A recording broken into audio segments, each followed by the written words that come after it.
There are plenty of benefits when it comes to volunteering, and it could even be good for your health. Here to explain more is Julie McCroskey and Steve Anglin with the Hospice of the Red River Valley. Good morning, you guys. Great to have you here. Good morning. Thanks for having us. So I think everyone hears about volunteering. Sounds great, but sometimes some people do it, sometimes they don't. So what are some of the benefits of doing it?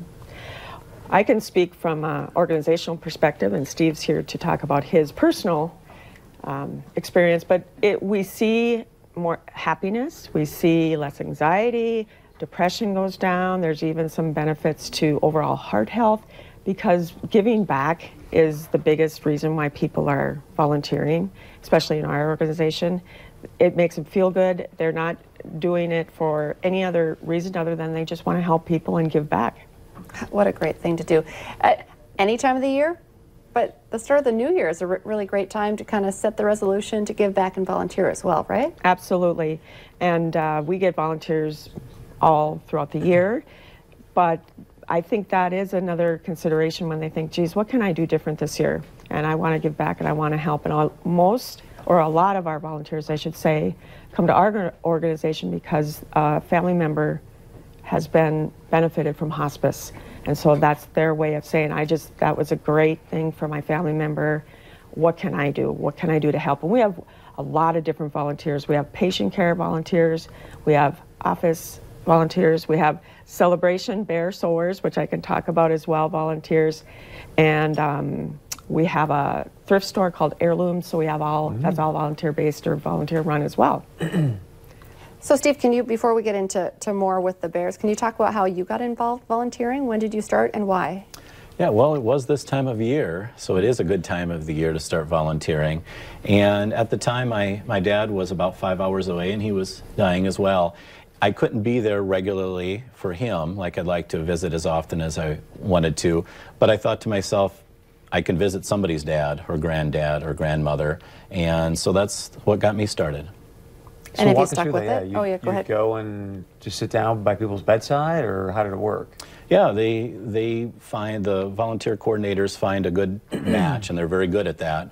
Somebody with your characteristics, somebody that they think that you would connect with, and you meet with them, and of course it's a little nervous the first time.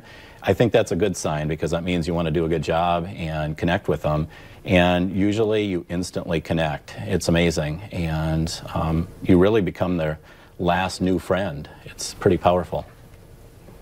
Wow, that is incredible to say that. And so, but you mentioned as well there are a lot of different levels of volunteering, and can you talk a little bit about the bear that you have here? Yeah, this is what we call a celebration bear. And so when a family member passes, the primary caregiver has the option to have 2 of these made, and oftentimes they select the material. It may be the loved one's favorite house coat or something like that. So they bring the material in, and then we have fabulous sewers that create 2 bears, very unique and different according to what that patient would like to have.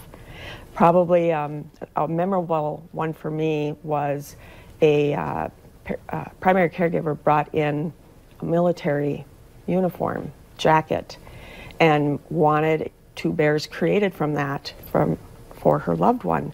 And our sewer is like, I don't think I can't cut into this. Are you sure? Are you sure? And we were assured by the primary caregiver, yes. And they created the 2 bears, and wow. They had the name of the person on there, and some, it was amazing. And that primary caregiver was so appreciative. What a phenomenal idea. Yes. Now, hospice, and you both kind of touched on this, it seems like when you're touched by the loss of a family member, but, touched by hospice, it really does tend to make people want to be involved and volunteer and stay connected to hospice. Do you see that and hear that from people? We do.